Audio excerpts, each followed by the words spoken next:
যখন জুমার নামাজ ডাক দেয় যে জায়গায় আছে, জুমার নামাজের আজান হওয়ার পরে কোনো বাংলাকে রিক্সা চালা, কোনো বাংলা গাড়ি চালা, মোটরসাইকেল চালা, সংসার নিয়ে ব্যস্ত, তার জন্য আল্লাহর হুকুমটা কি সবচেয়ে বড়।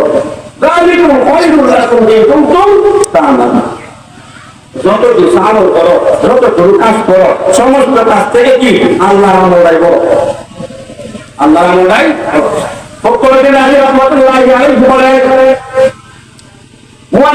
যখন আজান দেয়, জুমার নামাজে দেয়, রিক্সাওয়ালা রিক্সাটা জায়গা জুমার নামাজের জন্য যায়, প্রাইভেট কারওয়ালা প্রাইভেট কার জায়গা জুমার নামাজের জন্য যায়, কৃষকের হাতে আপনার জ্বালা থাকে, ভুষা থাকে, ওইটা এখানে রেখে জুমার নামাজের জন্য যায়। যার হাতে যে কাজ আছে সেই কাজ যখন আল্লাহু আকবার আল্লাহু আকবার, আল্লাহ সবচেয়ে বড়, হাইয়া আলাস সালাহ হাইয়া আলাস সালাহ বলে যখন ডাক দেয়, যার খাওয়ার সঙ্গে সঙ্গে যখন বান্দারা সমস্ত কাজ ছাড়ে করে সমস্ত কাজ জায়গায় রাখায়, যখন রাখার পরে যখন জুমার নামাজের দিকে যায়, মসজিদের দিকে যায়, আল্লাহর পদ্ধতি পাইছে তা দেওয়ার জন্য যায়, আল্লাহর সাথে কথা বলতে যায়। হযরত আলী রাদিয়াল্লাহু তাআলা বলেন, এ সাহাবীরা, তোমরা যদি আল্লাহর সাথে কেউ কথা বলতে চাও, এমন কেউ আটক দিলে তোমাদের মধ্যে অনেকে হাত উঠাইছে। আল্লাহ ইয়া আলী আমিরুল মুমিনিন, আমি আল্লাহর সাথে কথা বলতে চাই। হযরত আলী রাদিয়াল্লাহু তাআলা বলেন, ওযু করো, ওযু করার পরে নামাজে দাঁড়াইবা, নামাজে দাঁড়ানোর পরে যখন আউযু বিমান কানা ইয়ারজু লিকা রাব্বিহি ফামান কানা ইয়ারজু লিকা রাব্বিহি, যে কোন বান্দা কোন বান্দিকে আল্লাহর সাথে, অর্থাৎ আমি আল্লাহর সাথে সাক্ষাৎ করতে চাই, আপনি উম্মতের ভিতরে বাসন দেবেন, ফামান কানা ইয়ারজু লিকা রাব্বিহি, তোমরা কে আসলে তোমার মালিকের সাথে সাক্ষাৎ করবা। সুবহানাল্লাহ। কেউ যদি আল্লাহর সাথে সাক্ষাৎ করতে চাচ্ছে, ফালিয়ামাল আমালান সালিহা, সেগুলো নেক আমল করে। কি আমল করে? এক কাজ করতে। আল্লাহর সাথে সাক্ষাৎ করতে হলে এক নাম্বার শর্ত হলো নেক আমল করতে হবে। কি আমল? দুই নাম্বার, ওয়ালা ইশরিক বিইবাদাতি রাব্বিহি আহাদা, আল্লাহ পাক রব্বুল আলামিনের সাথে কাউকে শরীক করা যাবে না, কাউকে শরীক করা যাবে না।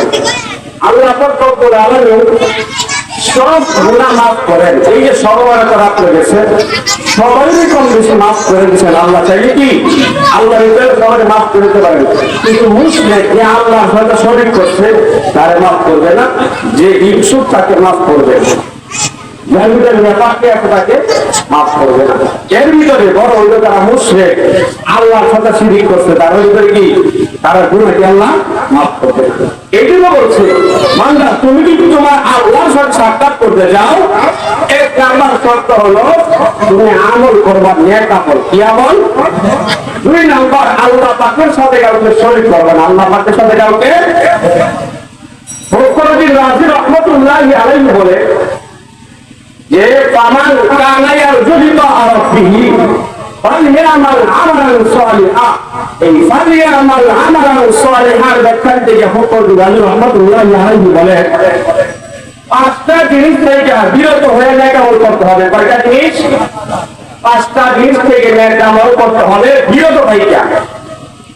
পাঁচ জিনিসকে আমার কাছে জায়গা দেওয়া যাবে না, পাঁচ জিনিসকে আমার কাছে জায়গা দেওয়া যাবে না। এক নাম্বার, আল-ইহতিরাজু আনিশ শিরকি ওয়াল কুফরি ওয়ান নিফাক। এক নাম্বার ভিতরে কি দেখুন, আল-ইহতিরাজু আনিশ শিরকি ওয়াল কুফরি ওয়ান নিফাক। এক নাম্বার গুণ হলো আপনার পাঁচটা জিনিস থেকে দূরে থাকতে হবে। তার মধ্যে এক নাম্বার ভিতরে তিনটা জিনিস আনছে। বান্দা জীবনে শিরক করতে পারবে না, কুফরিও করতে পারবে না, নিফাকও করতে পারবে না। আল-ইহতিরাজু আনিশ শিরকি ওয়াল কুফরি ওয়ান নিফাক, কুফরি থেকে শিরক থেকে নিফাকি থেকে বান্দা বিরত থাকবে। কোন বান্দা বিরত থাকবে? এই বান্দা নেক আমল করবে। কি বান্দা নেক আমল করবে? ওই বান্দা শিরক করবে না, নিফাক করবে না, কুফরি করবে না। এর ভিতরে কি? এর ভিতরে কি? দুই নাম্বার, আল-ইহতিরাজু আনিস সাগাইর। দুই নাম্বার, বান্দা সগীরা গুনাহ করবে না। তিন নাম্বার, আল-ইহতিরাজু আনিল কাবাইর, ওই বান্দা কবিরা গুনাহ করবে না। চার নাম্বার হলো আল-ইহতিরাজু আনিল মুশাবাহা, সন্দেহযুক্ত আমল করবে না। পাঁচ নাম্বার হলো আল-ইহতিরাজু আনিল বিদআত ইসলামের ভিতরে অর্থাৎ বিদআত যুক্ত আমল সে করবে না। আমল হলো নিরেট আমল, নির্বাচন মুক্ত আমল, যে আমলের ভিতরে কোনো ঝামেলা নাই, যে আমলের ভিতরে কোনো ফরমালিন নাই, যে আমলের ভিতরে কোনো ঝামেলা নাই, ঝামেলাবিহীন ফরমালিন মুক্ত আমল, একেবারে নির্বাচন আমল হলো পাঁচ জিনিস থেকে যেটা দূরে থাকে। এক নাম্বার, বান্দা শিরিক করতে পারবে না। এর ভিতরে কিটা ঢুকাইছে? শিরিক, কুফর, নিফাক। তিন নাম্বার, বান্দার জীবনে সগীরা গুনাহ করতে পারবে না। 3 নাম্বার হলো বান্দার জীবনে কবিরা গুনাহ করতে পারবে না। 4 নাম্বার, বান্দার জীবনে সৎভাবে আমল করতে পারবে না। এখন বাজারে একটা পণ্য আসছে, পণ্য আসার পরে কিন্তু কি ইসলামী পণ্য, হালাল পণ্য নাকি হারাম পণ্য? বাজারে গেছেন, চাইছেন পানি, পানির মতোই দিয়ে দিচ্ছে অন্য একটা নাবা বস্তু।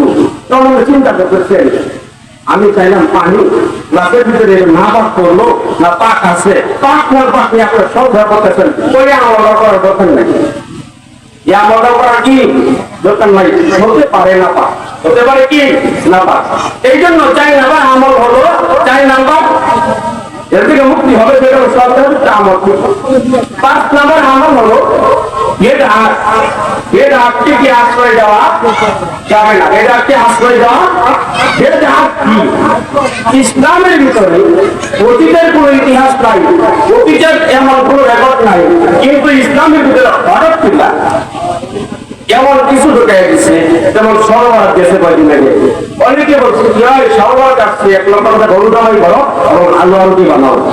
নামাজ পড়লে পড়ার না পড়লে নাই। যে লোকটা ফরজ নামাজ পড়ে চলে আসছে, এই লোকটা হালুয়া খাইছে। যে লোকটা ফরজ নামাজ পড়তেও না, এই লোকটাও হালুয়া খাইছে। সে হালুয়া আলুকে এত গুরুত্ব দিচ্ছে, সরবরাহ উদ্দেশ্যে, এটাও বেদাত। এটাও কি এমন বহু বেদাত আমাদের সমাজে কি আসছে।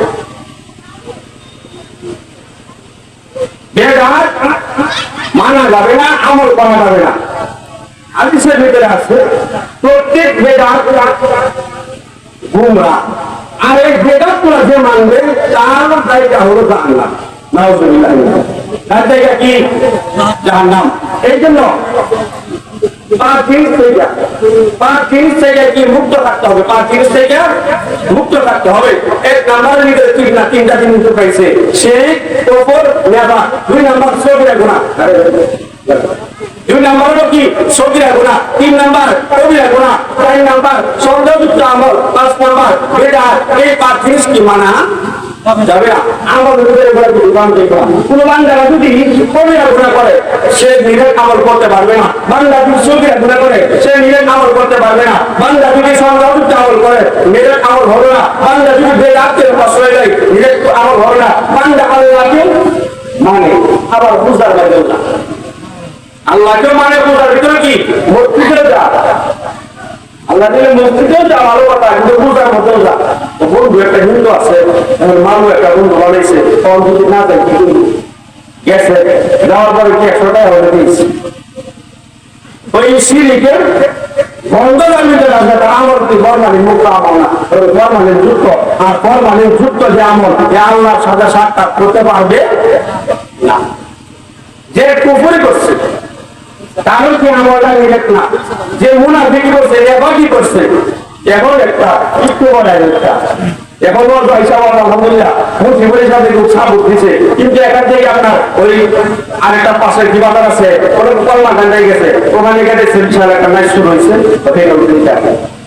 এবার এগুলো সাপোর্ট দিচ্ছে, হেলো এগুলো সাপোর্ট দিচ্ছে, এই ম্যাচ চলে যাচ্ছে, হে ম্যাচ চলে যাচ্ছে। তার মধ্যে কি মন কি একটা নদী হয়েছে, এক মন কখনো 2টা হতে পারে না, মনকে একটাই। এই জন্য ফখরুদ্দিন রাজি রহমাতুল্লাহ আলাইহি বলেন, এই 5 জিনিস থেকে মুক্ত রাখিয়া যখন বান্দা আমল করে, এই আমল বান্দার জীবনে কিছু কিছু আমল থেকে 4টা আমল আল্লাহ রব্বুল আলামিন বান্দার প্রতি এত খুশি হন, হওয়ার পরে আল্লাহ ওই বান্দার দিকে তাকায় একটু দেখে হাসি দেন। সুবহানাল্লাহ। আলোচনা সংক্ষিপ্ত করতেছি। 1 নাম্বার আলোচনা, 1 নাম্বার আল্লাহ কোন জায়গায় কুদরতে হাসি দেয়, 4 জায়গায় কুদরতে হাসি দেয়। তার মধ্যে 1 নাম্বার হলো শুক্রবার, আগামীকাল আল্লাহ পাক রব্বুল আলামিন বলেন ইয়া আইয়ুহাল্লাযীনা আমানু ইযা নুদিয়া লিস-সালাতি মিন ইয়াউমিল জুমআহ ফাসআউ ইলা যিকরিল্লাহি ওয়া দারুল বাই'a যালিকুম খায়রুল লাকুম ইন কুনতুম তা'মালুন। হে ঈমানদাররা, ইযা নুদিয়া লিস-সালাতি মিন ইয়াউমিল জুমআহ, জুমার দিন যখন আযান দেয় নামাজের জন্য, মুয়াজ্জিন সাহেব আপনারা টাকা দেন যে মিনিমাম, যখন জুমার নামাজ ডাক দেয় যে জায়গায় আছে, জুমার নামাজের আযান হওয়ার পরে কোনো বাংলাদেশ রিক্সা চালা, কোনো বাংলা গাড়ি চালা, মোটরসাইকেল চালা, সংসার নিয়ে ব্যস্ত, তার জন্য আল্লাহর হুকুম দেখি সবচেয়ে বড়। যত কিছু আমল করো, যত কোনো কাজ করো, সমস্ত কাজ থেকে কি আল্লাহ আমলটাই বড়, আল্লাহ আমলটাই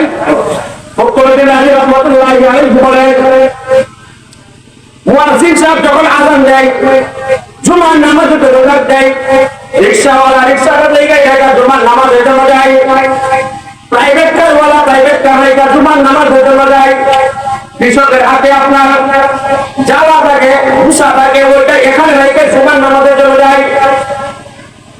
যার হাতে যে কাজ আছে সেই কাজ যখন আল্লাহু আকবার আল্লাহু আকবার, আল্লাহ সবচেয়ে বড়, হাইয়া আলাস সালাহ হাইয়া আলাস সালাহ বলে যখন ডাক দেয়, ডাক হওয়ার সঙ্গে সঙ্গে যখন বান্দারা সমস্ত কাজ ছাড়ে করে সমস্ত কাজ জায়গায় রাখা, যখন রাখার পর যখন জুমার নামাজের দিকে যায়, মসজিদের দিকে যায়, আল্লাহর কুদরতি পাইছে দাঁড়াবার জন্য যায়, আল্লাহর সাথে কথা বলতে যায়।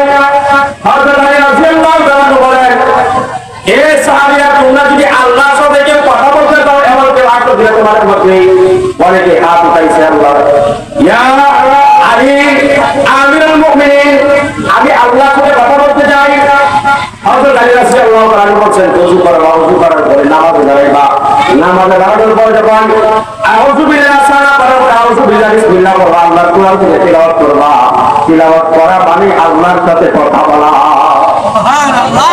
ওই জন্য যদি কেউ আল্লাহর সাথে কথা বলতে চাও, আল্লাহর নিকটবর্তী হতে চাও, আল্লাহ পাক রব্বুল আলামিনের নিকটবর্তী হতে চাও, আল্লাহর কুদরতি পাইতে চাও, আল্লাহর সাথে কথা বলতে চাও, নামাজে দাঁড়িয়ে যাও, আল্লাহর সাথে কথা বলতে চাইলে তুমি কোরআন তিলাওয়াত করো।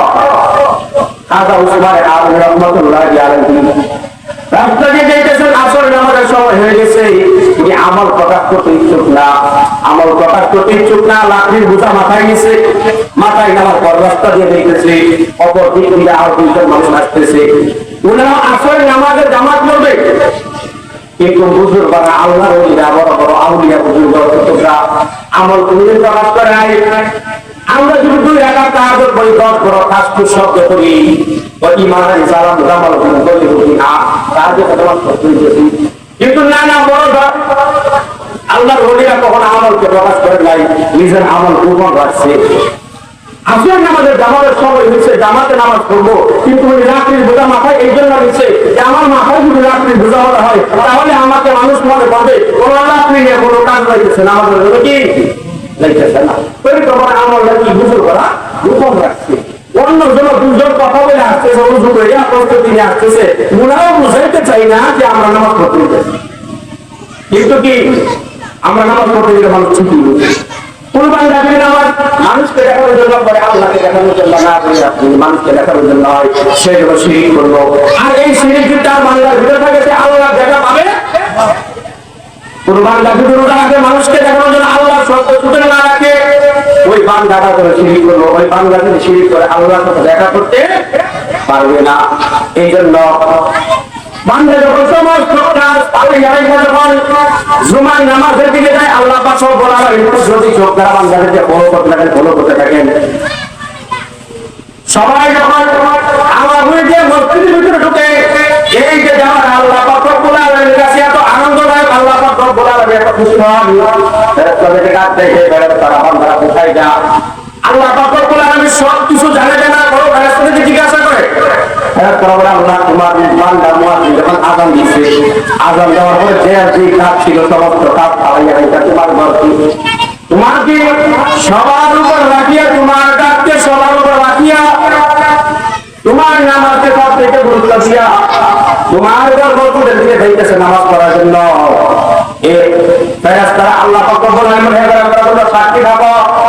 ইচ্ছা করলে বান্দা মসজিদে না যায় থাকতে পারতো, ইচ্ছা করলে বান্দা মসজিদে না যায় রিকশা চালাতে পারতো, ইচ্ছা করলে বান্দা মসজিদে না যায় বাড়িতে শুয়ে থাকতে পারতো। আসলে তোমাদের এমন মানুষ জুমার নামাজ জীবনে পড়তে নেই, এমন নামাজ আছে নামাজ আলোচনা করলে অন্য ফিরে যাবে। কিছু কিছু নামাজি আছে রামদান নামাজ পড়ে, তাই না? কিছু কিছু নামাজি আছে শুক্রবার নামাজ পড়ে, কিছু কিছু নামাজি আছে একত্র বলে বিরক্ত লাগে। নাম রাখছি ইমান আলী, নাম রাখছে কি ইমান আলী। মা কত সুন্দর করে, বাবা কত সুন্দর করে নাম রাখছে ইমান আলী। ইমান আলী খালি করে তালিবাজি, সারা সপ্তাহ মসজিদ খালি। আর এই ইমান আলী শুক্রবারে গিয়ে পরে মুসলিমের আছে না, সারা সপ্তাহ নামাজের খবর নাই, শুক্রবার হলে ইমামের বিষয় শুক্রবার নাম রাখছে ইমান আলী। দেখুন ইমানের বন্ধ তার বিষয়, ইমানের বন্ধ তার ভিতরে। এই জন্য তাকে সাক্ষী আমার ঘরের দিকে আশা করে নামাজ পড়াবেন যোগাযোগ করতেছে। তোমাদেরকে সাক্ষী রাখিয়ে বলি বান্দাদের কাজের প্রতি, বান্দাদের নামাজের প্রতি এত আগ্রহ এত খুশি হইয়া বান্দাদের দিকে তাকায় একটা কুদরতি হাসি দিলাম। ওই যে বান্দারা মসজিদের দিকে যায়, নামাজের দিকে যায়, আল্লাহ তাদের আগ্রহ দেখা, তাদের আবেগ দেখা, তারা যে আশেক আল্লাহ দিকে মাসুক করেছে বা আশেক মাসুকটাকে দেখে আশেকের লীলা খেলা বা আশেকের লীলা খেলা দিয়ে মাসুক একটা কুদরতি হাসি দিয়েছিল। দুই নম্বর হাসি হলো হজের সিজনে উমরা করতে যা, হজ করতে যা, শুধু হজ বলে লক্ষ লক্ষ টাকা করে বাংলাদেশ থেকে সৌদি আরব গিয়া মানে টস করে না, যখন টস করে আল্লাহ আলামিন লক্ষ্য করে, তারপর আমার ফেরেশতা দেখবে হে ফেরেশতারা আইতুল মালায়েকা ফেরেশতা বল এই যে বান্দা ঘোরাঘুরি করতেছে কি জন্য করতেছে, এখানে কি আছে? এখানে তোর মা আছে, মা নাই, বাবা আছে, বাবাও নাই, আত্মীয় স্বজন আছে, আত্মীয় স্বজন এখানে ব্যবসার জন্য আসছে, ব্যবসার জন্য আসছে না, এখানে লাভের জন্য আসছে, লাভের জন্য আসছে কি করছে? ও ইয়া রাসূলুল্লাহ ইয়া হাবিবাল্লাহ, এই আল্লাহ রাব্বুল আলামিন তার অনেক টাকা পয়সা নষ্ট করে এই বাড়িগুলো জিয়ারত করতে আসছে, কি জন্য আসছে? আমার জান্নাত দেখছেন, আমার জান্নাত আপনার জান্নাত দেখে নাই, জান্নাত দেখছেন জান্নাত দেখে নাই, আমাকে দেখছে আপনাকে দেখে নাই, কি জন্য আসছে? ও আল্লাহ পাক রব্বুল আলামিন একমাত্র আপনার সন্তুষ্টির জন্য আসছে। কত কি জন্য আসছে? ওই যে আগ্রহটা এত দূর থেকে আসছে, এই যে তার ভিতরে আগ্রহের জন্য খুশি হইয়া আমি আল্লাহ পাক রব্বুল আলামিন এর সাথে থাকবো, আমি ওই বান্দার প্রতি খুশি হইয়া দ্বিতীয় নম্বর কুদরতি হাসি দিলাম। দ্বিতীয় নম্বর হাসি দিল। তিন নম্বর হাসি ফজরের আযান যখন হয়, চার রক্ত আযান এক জায়গাতে হয়, ফজরের আযান একটু ভিন্ন জায়গাতে হয়। দুইটা হলো কি কি আপনার বেশি বলে, তাকবীর বেশি বলে, আসসালাতু খায়রুম মিনান নাওম দুইবার বলে, বলে কি বলে না? স্বামী স্ত্রী এক জায়গায় শুনছে, আল্লাহ রাসূল সাল্লাল্লাহু আলাইহি ওয়াসাল্লাম বলে স্বামী স্ত্রী যখন এক হাতে শুনছে, স্বামী অথবা স্ত্রী শুনছে অথবা দুজন থেকে একজন শুনছে, আসসালাতু খায়রুম মিনান নাওম বলছে কি মুয়াফিফা আলাদা হইছে, স্বামী স্ত্রী থেকে একজন শুনছে, আর স্বামী যদি আগে শুনে তো পাশে একটু বড় কোনো পানি রাখবা, পাশে কি রাখবা? পানি রাখবা। তো স্বামী যদি উঠে আগে, স্বামী ওখান থেকে একটু পানি নিয়ে স্ত্রীকে মুহাব্বত করে নাকের মধ্যে সেটা দিব। আর যদি স্ত্রী আগে উঠে ওই পানি থেকে পানি নিয়ে স্বামীকে মুহাব্বত করে নাকের মধ্যে একটু সেটা দিব, মুহাব্বতের সেটা বেশিটা এইটা একটু ফিরাইটা দিলে বিষয়টা আবার সমস্যা হইব, ঘর দিয়ে সকাল যাবে না আছে। তবে বড় কথা হলো একটু পানি ছিটা দিব, স্বামী যদি আগে ওই স্ত্রীকে দিব, আর স্ত্রী যদি আগে সদা পায় স্বামীকে দিব। ওই যে দেওয়ার পরে স্ত্রী যদি স্বামীকে দেয় স্বামী সদা হইব, স্বামী যদি স্ত্রীকে দেয় স্ত্রী সদা হইব, দুইজনে যখন সদা হইব তখন তাদের ভিতরে যখন হাসি মুখটা হবে, আনন্দ যখন প্রকাশ পাবে, তো দুইজনের আনন্দ দেখা, স্বামী স্ত্রী আনন্দ দেখা আল্লাহ পাক আরশে আজিমের উপর থেকে কি আল্লাহ খুশি হয়, খুশি হয়ে ডাক দেয়, হে ফেরেশতারা দেখো স্বামী স্ত্রী কেমন লীলা খেলা করতেছে, কেমন হাসি ঠাট্টা করতেছে। তো তাদের আনন্দ দেখা কি জন্য উঠে গেল? নামাজ পড়বে এই জন্য এটা হয়েছে, ওই যে আনন্দটা, এই যে ভর্তিটা, এই যে আমাদের করতেছে, এই জন্য আমি তাদের প্রতি খুশি হয়ে তৃতীয় নাম্বার কুদরতি হাসি দিলাম। কয় নাম্বার হাসি? তৃতীয় নাম্বার হাসি। চার নাম্বার হাসি বলতে গেলে অনেক সময় লাগবে, মক্কা সব চলে আসছে ইনশাআল্লাহ, তুমি বয়ান করবো। এই জন্য আমল করতে হবে 5 জিনিস থেকে মুক্ত। 5 জিনিস থেকে এক নাম্বার আগে ফিরাও তো আনে শিরক ওয়াল কুফর ওয়ান নিফাক, শিরক মুক্ত, কুফর মুক্ত, নিফাক মুক্ত। 2 নাম্বার এর ভিতরে কি? 2 নাম্বার সগীরা গুনাহ তার জীবনে করতে পারবে না। 3 নাম্বার কবিরা গুনাহ তার জীবনে করতে পারবে না। 4 নাম্বার কি আপনার সংখ্যাযুক্ত আমল করতে পারবে না। 5 নাম্বার বেদাতের উপর আমল করতে পারবে না। বেদাত তারা দাবি হবে না, আমলও করবে না। বুঝতে পারছেন? অনেকবার 30 মুক্ত করিয়া যে আমল করবে ومن كان يرجو لقاء ربه فليعمل عملا صالحا قل النبي رحمه الله عليه বলে فليعمل عملا صالحا এই যে فليعمل عملا صالحا এক আমলটা 5টা জিনিস মুক্ত হলে সেই আল্লাহর সাথে সাক্ষাৎ করতে পারবে। সুবহানাল্লাহ। যে আল্লাহর সাথে কে কে সাক্ষাৎ করতে যান, যে নেক আমল করতে হবে ইনশাআল্লাহ। আর নেক আমল করলে 5 জিনিস থেকে মুক্ত থাকতে হবে ইনশাআল্লাহ। শিরক করব না, কুফরি করব না, বিপত্তি করব না, সগীরা গুনাহ করব না, কবিরা গুনাহ করব না, সন্দেহযুক্ত আমল করব না, বিদআতের উপর আমল করব না, বিদআতের প্রশ্নের উপর ইনশাআল্লাহ। আল্লাহ পাক রব্বুল আলামিন সমস্ত বেজাল মুক্ত আমল যেন জিন্দেগিতে গড়াইতে পারি। বেজাল মুক্ত আমল করা, আল্লাহকে মানসুব বানায়া, নিজে আশেক সাইদা আল্লাহকে সন্তুষ্ট করিয়া যেন আল্লাহর সাথে সাক্ষাৎ করতে পারি, আল্লাহর সাথে যেন সাক্ষাৎ করতে পারি। আল্লাহ যদি আমার হয়ে যা মাল্লাহুল মাওলা তাআলাহুল কুল, আল্লাহ যার সত্তা, আল্লাহ আমার না, কিছুই আমার না, আল্লাহ আমার, আসমান আমার, জমিন আমার, গাছপালা আমার, তুল্যতা আমার, সব কিছুই কি আমার। আর আল্লাহ যদি আমার না কোনো বিষয় আমার না, এই জন্য আল্লাহর সাথে যদি সাক্ষাৎ করতে পারি, আল্লাহ দিদার নসিব করতে পারি, আল্লাহ অবশ্যই অবশ্যই আমাদেরকে জান্নাত দিবেন, এই আশা প্রত্যাশী। আল্লাহ পাক রব্বুল আলামিন যেন সংক্ষিপ্ত স্বরে কথা বলার পর যেন নিজে এবং আপনারাও যেন আমল করতে পারেন, আল্লাহ আমাদের সেই তৌফিক দান করুন। নাসরুম মিনাল্লাহি ফাতহুন করিব। আসসালামু আলাইকুম।